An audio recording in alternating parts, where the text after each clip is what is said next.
This is about Paytm, which has been largely used by a lot of consumers, and more importantly, a decision that has been taken by the banking regulator seems to have now affected Paytm. In fact, in a filing that has been made by Paytm before SEBI, they are estimating that this decision that has been taken by the banking regulator could actually result in a loss of roughly about 300 crores. Now, the bank has asked Vijay Shekhar Sharma owned firm to stop onboarding new customers and imposed new curbs. Vijay Shekhar Sharma, in fact, took to social media and said that there is no problem. His statement reads, and I quote, to every Paytmer, your favorite app is working, will keep working beyond 29th of February as usual. I, with every Paytm team member, salute you for your relentless support. The Paytm founder is now trying to play the startup card amid the fresh RBI curbs. Let's first take you through the details of the decision that has been taken by the banking regulator. How does that really impact Paytm? Does that only mean that you're not going to be able to use the wallet services, or would this also have a direct impact as far as UPI services are concerned? Now, as far as the banking regulator's decision is concerned, it only talks about Paytm Payment Bank, now which is different than the Paytm app, which of course is being handled by 197 Communication, which essentially means that UPI services does not really get affected. But why is it that the RBI had essentially taken this decision? So what exactly triggered the RBI action against Paytm? First, it was the faulty KYC process. Secondly, there was no adherence to money laundering laws by the makers of the application.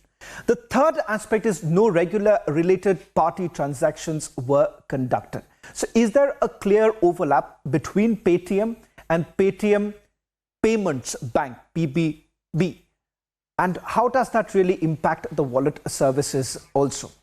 Joining us on this broadcast is my colleague and Republic Business reporter joining us. Rajat is outside Paytm's office here in Noida. We're given to understand back-to-back meetings are being conducted by Vijay Shekhar. He's essentially given this entire spin that there is a direct attack on the startup ecosystem. Rajat, for the benefit of all our viewers, because this is also about the consumers who've been using this particular application, does this essentially mean starting from the 29th of February, consumers will not be able to use UPI services?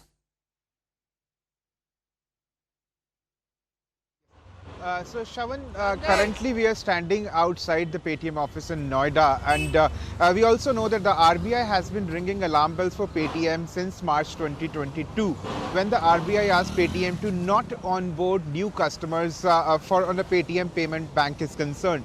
So the direction on the Wednesday that has come from the Apex Bank says that no further deposits or credit transaction or top-ups shall be allowed in any customer accounts, prepaid instruments, wallet, FASTags, NCMC cards after 29th, 2024. So simply for consumers and for our viewers, starting from February 29, Paytm Payments Bank won't be accepting new users. If you are not already using Paytm, then you will not be able to create a new account. That's what it means. But we have seen that Paytm's chief Vijay Shekhar Sharma took to the Twitter and said that the Paytm functioning will continue even after the 29. This remains to be seen that how this entire fiasco unfolds after 29. But as far as RBI restriction is concerned, it is very clear that RBI has said that they can't onboard any new customer for any sort of services like FASTag, mobility cards, and other UPI payments after 29th February. And also coming to the point like why this action was taken place. So let me explain to my viewers that RBI warned Paytm in March 2022 and asked the Paytm not to onboard, Paytm banks not to onboard new customers. But they did not pay heed to the various warnings by the Apex Bank, and that is due to the regulatory compliance issues and materialistic supervisory issues. They have taken this action. So this action is taken under the 35A of the Banking Regulation Act, the central bank added. Also, a comprehensive system audit report that was conducted by RBI frequent compliant issues were witnessed as far as Paytm Payment Bank is concerned. So there are 2-3 issues that has been highlighted and the sources have told us, and we also tried to reach out to the Paytm, but they denied our request for speaking to us.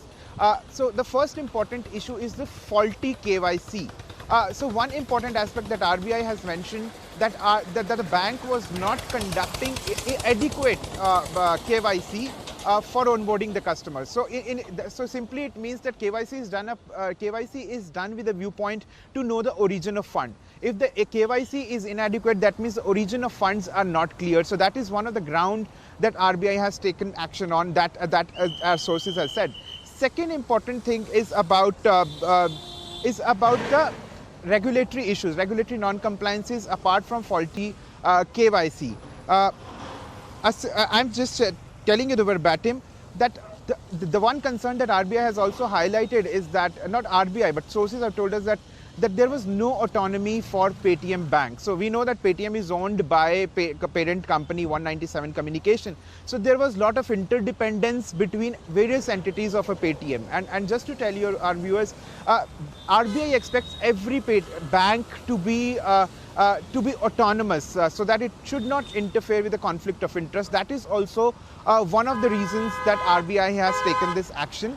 And also since RBI warned the Paytm Bank to onboard new customers from March 2022, but they have kept on onboarding new customers without paying heed to what RBI was saying. Shravan. Rajat, as you pointed out, that this is not an overnight decision that was taken by the banking regulator. In fact, there were red flags already issued. Paytm perhaps was also aware of the fact that there is a particular protocol that was essentially to be followed by them, which it appears as of now that it wasn't really followed by Paytm. Is there any particular rationale behind it? What is it that Paytm has been saying all this while with regards to why were these protocols not essentially followed?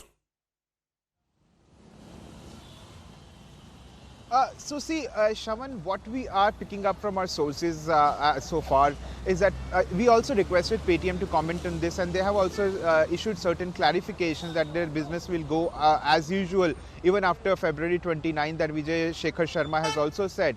As far as our sources have said, there are multiple issues that has prompted RBI to take that action. And just to make our viewers aware that this is not the first time that RBI has taken action on any payment banking entity. In December 2020, RBI had barred HDFC Bank from issuing new cards and introducing new digital initiatives after repeated instances of technical outages at the lender's side.